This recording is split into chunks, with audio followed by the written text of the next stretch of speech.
Hey everybody, Josh here. It's been quite a while since I've done an update video on my snake room, so I thought I'd go ahead and do that today. A little bit has changed, a lot of it's still the same though, so go ahead and walk you through it. Sink area is the same.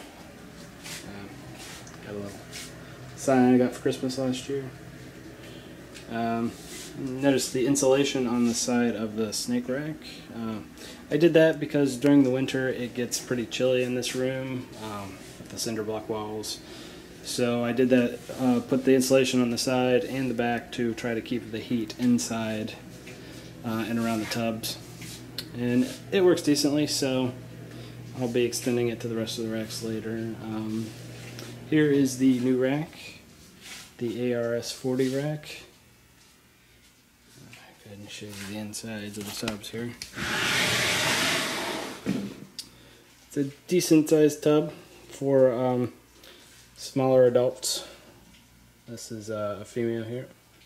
Whoa, it's raining and we're getting some power flickers going on here. But yeah, this I've opted not to get the built-in hide and cup holder. I don't get the cup holders because I have they use the PVC. I think that's easier. But the hides I didn't feel were necessary either because the vast majority of my snakes don't use hides. And I just felt it would get in the way cleaning and just would overall be more hassle than it would be worth. So this piebald is a 2010 female. And she's about 1,200 grams now, so that should give you sort of an idea of how big these tubs are. So that's that. As you can see, I'm no longer using newspaper. Good, oh geez, I don't know, 8-9 months ago I switched to shredded aspen and tried the Sandy chips. And I like it. I think it's better for newspaper because there are some days where I don't get down here until later in the evenings, and I really prefer not to have the snake sitting in a wet mess all day. And with newspapers, sometimes when they would urinate, it would cover the whole bottom of the tub and they'd be sitting in it for hours and hours. With the aspen, the mess is localized to pretty much where they excreted it, and it dries quickly and the snakes don't have to sit in it. So that's my reasoning for switching over. I'm enjoying it so far, so I think I'll stick with it for a while. But I'll go ahead and discuss this. Whenever a snake is in shed, I put a yellow tag there, so I know to spray them down. Even though humidity in the room is between 60 and 70 most of the time, I still have issues with stuck sheds, so I put those there to let me know to spray the snakes down, and when I do that I don't have an issue with stuck shed. The red tag just means that the snake needs special attention. A little while ago she had a, oh, she made a mess. A little while ago she had an odd looking bowel movement, so I wanted to keep my eye on her, but it looks normal now, so I have to get this cleaned up. I use the tags to let me know what's going on. I use tags over here, my males, they all have one of these that give their ID, and when I put a male with a female, I take theirs and put it over here on the female. So lets me know that there's a male in with a female. At a glance I can see that males are in with the females. Yeah, I have a decent amount of larger females.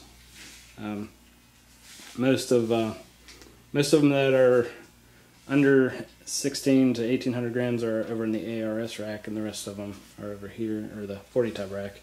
The rest of them are over here. But I think I'm going to have to buy another one of these before too much longer, probably before the middle of next season, because these girls are going to grow fast. And I'm going to run out of space. But moving on, the room, got my work table.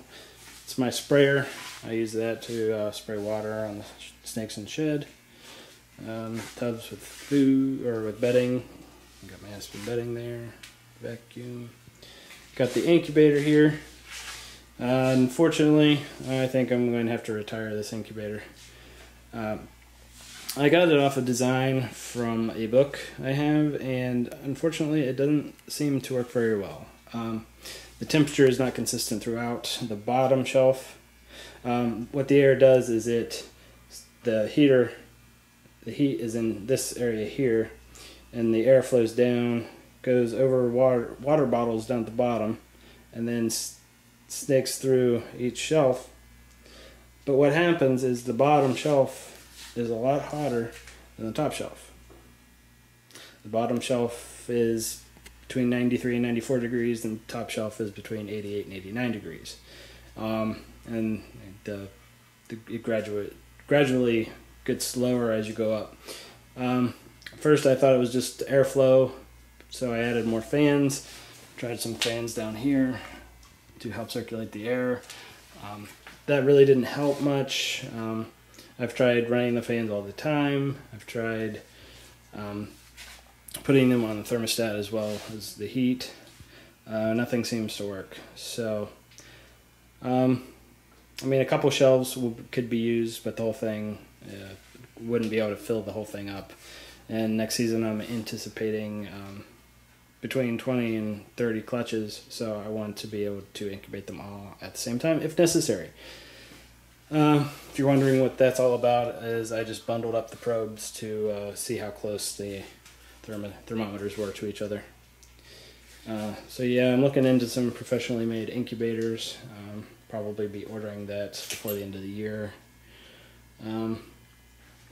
Yeah. And we got the new incubator, the new ultrasound, the model there. I went halves with this, on this with some friends of mine, you know, Dan from Rat Trap Reptiles.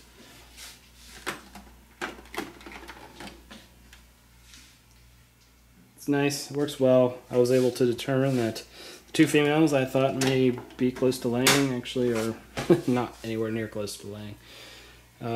It's funny how the snakes were acting like they were gravid, but nope, doesn't look like it.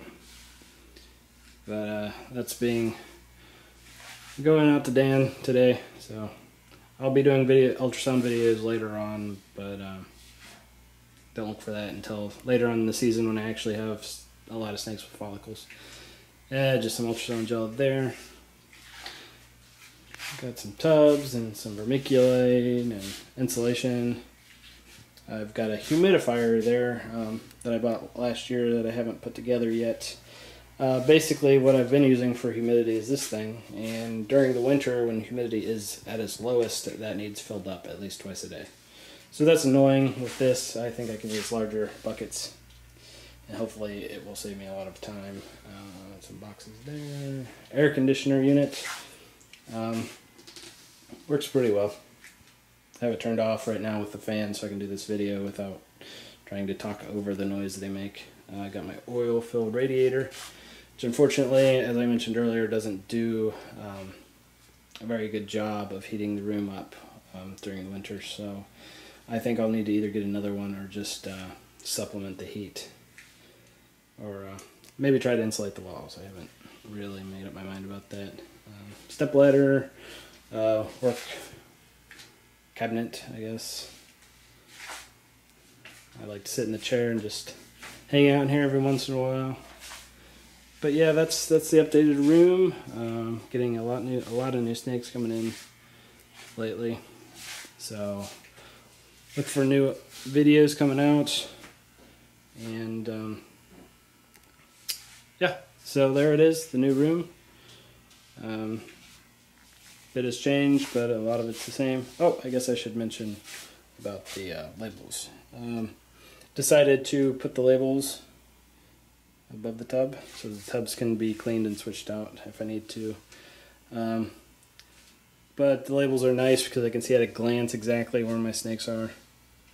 I use black text on white labels for females and white text on black labels for males. Makes it easy to see at a glance where my males are. Although, for the adults, I keep all the males in this rack, and the females will be over here.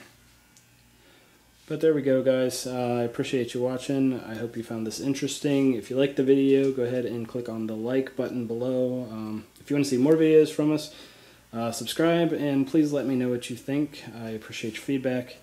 And don't forget to visit the website, capefearconstrictors.com. Alright, thanks for watching, guys.